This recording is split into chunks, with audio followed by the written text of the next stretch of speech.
We have an excellent group tonight, and I knew it was going to be good. I just knew it was going to be huge, and it is. So I was asking for standing room only, and that's what we have, standing room only. And now I would like to present to you Jerry Frederickson.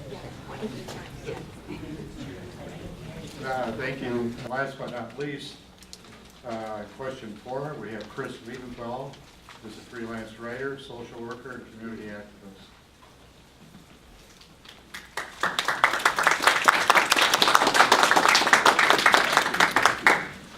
Good evening. The last question, question 4, is a non-binding county referendum. It reads, should Wisconsin statutes be amended to allow Milwaukee County to transition its management and administrative functions from an elected county executive to a professional county administrator? Before you can vote on it, you have to understand what all this is saying. First, a little history. Before 1960, there was no administrative functions in any of the counties in the state of Wisconsin. The county board served both as legislative and administrative. In 1960, the state decided to change that just for counties of a population of more than 500,000. That population, the only county that fit that then and only fits it now is Milwaukee County. It was mandated that Milwaukee County would have to have a county executive. So in 1960, we started that. In 1969, the state legislature opened it up for all the counties to have an option of having a county executive.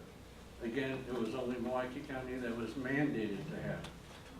In 1985, the state legislature again expanded the ruling to allow counties to have the option of a county administrator.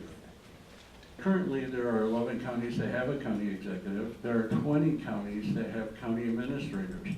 The other 41 counties in the state have what they call an administrative coordinator. Basically, just somebody hired to run the ship and answer to the county board. Now, the difference between a county executive and a county administrator isn't that great. Both functions are very similar. They both present budgets to the county board. They both run the administrative duties for the county. They both handle appointments for department heads, for committees, and the various functions of an administrative office. The biggest differences are the county executive is elected every 4 years. The only requirement for it is that they're 18 years old and a U.S. citizen. With a county administrator, they're looking at their education, their qualifications. It is irrelevant of what party they're in. Actually, it's not even relevant to where they live. So it wouldn't have to be a county citizen that would be the administrator. It would be just simply who is the best person for the job.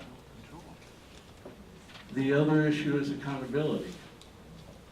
Under a county executive, they're supposedly accountable to the citizens, but the only way that they could be removed, if it was necessary, would either be through a citizen action, like a recall, when we saw with Tom Amon back in the early 2000s, or to have them removed by the governor.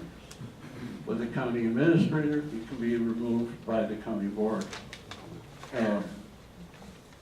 but in a much more rapid process.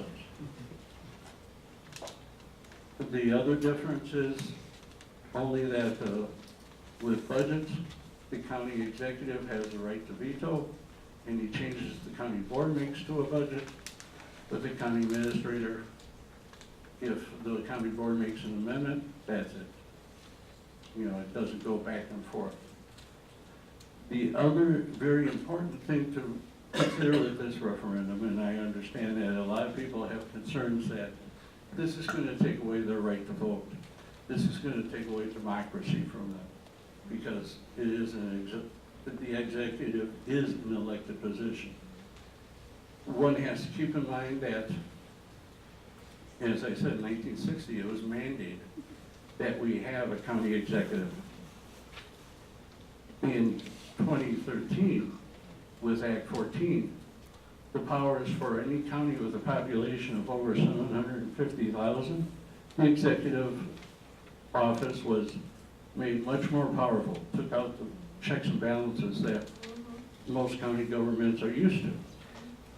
It gave way much more control to the county executive, who was able to make broad, sweeping decisions without any accountability, without anybody to say, wait a minute, we can't do it that way. So basically, the referendum is about whether or not we are going to it's not even about whether we want a county executive or not. It's about whether we can have the right to choose what kind of government we're going to have. You know, we're just asking for the right to have that choice.